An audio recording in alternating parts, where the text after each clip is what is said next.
guys, Colleen here, DIYer behind LemonThistle.com, and today I am so excited to share my new office slash studio slash basement with you guys. I am so excited to have a space of my own to work in and to leave my stuff out and that my kids won't touch. We're gonna put a lock on the door. There is natural light in here so I can take pictures. There is like plain white walls so I can put stuff up to take pictures of. There is storage here, there is storage there, there is storage everywhere. And I actually fit everything that I need to in this space. The only thing that I've taken out of here for the video is my light boxes because I don't need them today because it's beautiful and bright and they're giant. The first thing I want to show you is what this space looked like before. It was like a concrete, completely unfinished, full of storage, disaster zone that I was working in. It was also freezing cold. It wasn't insulated. I mean, there was a ton of work to do in here before we get to this point. So I'm going to show you the before, but first, if you haven't subscribed to my channel, I would so love if you did that below so you don't miss out on any more DIY or home decor videos. All right. This was the room in all of her glory before. This was our blank canvas. The great thing about it being completely unfinished like this is that we got to start from scratch and completely design it. So we rebuilt the walls, we closed off the furnace and made a utility room, and then we moved the entrance to the space to the other room, the studio side, and also added in French doors there. We put down vinyl flooring, we drywalled everything, and then we put in a drop ceiling so we'd still have access to all of those important things, being that it's a basement. Now let's look at the after.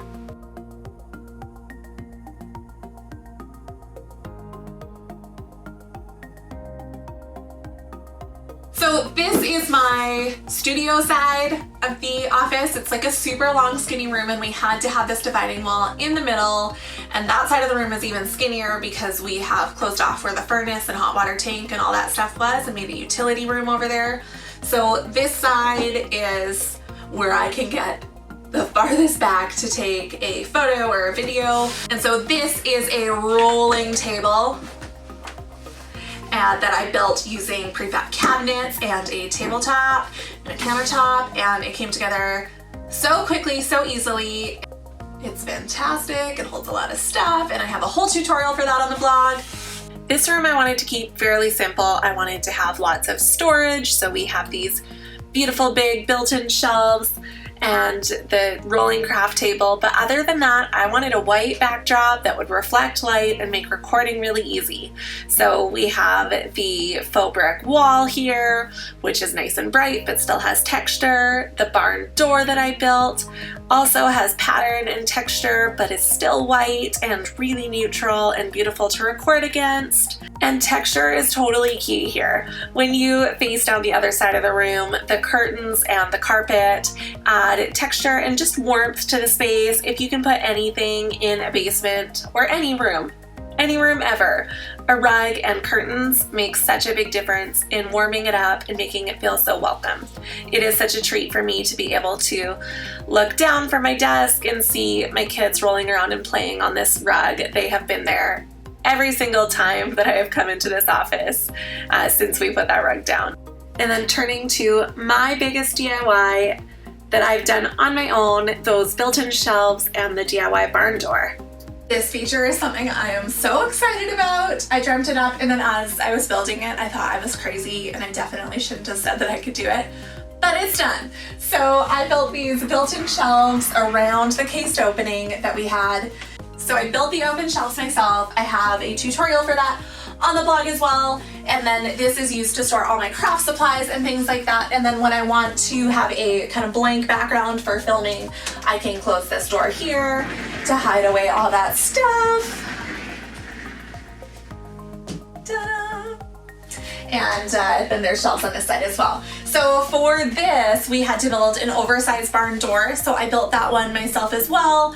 I will have a tutorial for that on the blog too. I will link it all below, but I wanted to do a kind of fun design that was a little bit modern. So I built this one here using 1x3 and plywood.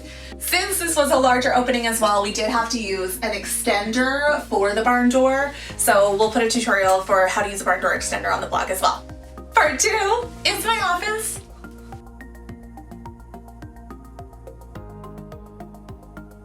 Alright, so part 2 of this space is the office half of the room. This room is super narrow, like a reach from the desk to the wall, but it is long. So to make the most of the space, we built this wall-to-wall desk right here, and there used to be like a utility sink in this room, so we've replaced that with one that can do hot and cold so that I can wash all my paintbrushes here and fill up my water and whatever else I need to do. And then behind the camera there is lots of storage. That's normally where we would have closed into a closet, but we thought we'd leave it open to make everything easy access, and so that I'm not tempted to just like shove stuff back there and close the doors, because I would do that.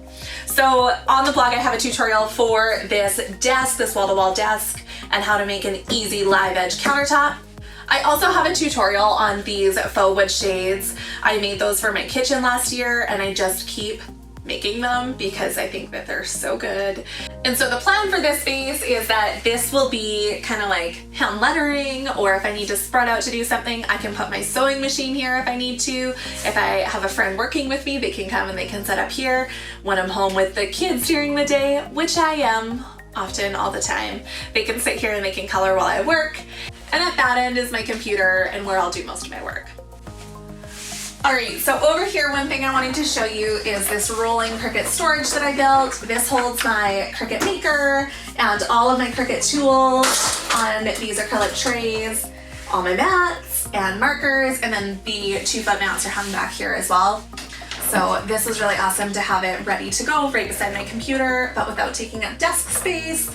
And especially when you use those 2-foot mats, it's a pain to have on a desk because then you have to turn it the other way so the mat doesn't hit the wall and whatever else. So I'm really excited about that. I have a tutorial for that that's going up on the blog as well. And I think that that's all the tutorials. There is a lot of them, but they're all so good. I am so pleased with this space. I also have a tutorial for this guy on the blog. The dresser in the storage space here is one that we had in our bedroom at our last house that we didn't need in our bedroom here. So I painted it a fun green, and I store all my lettering supplies, workshop supplies, greeting cards, all that sort of thing in there. And then on the shelves up above that, we just have these utility shelves, and I store my sewing machine, to my many easy presses, to all my Cricut vinyl, and some other craft supplies up there.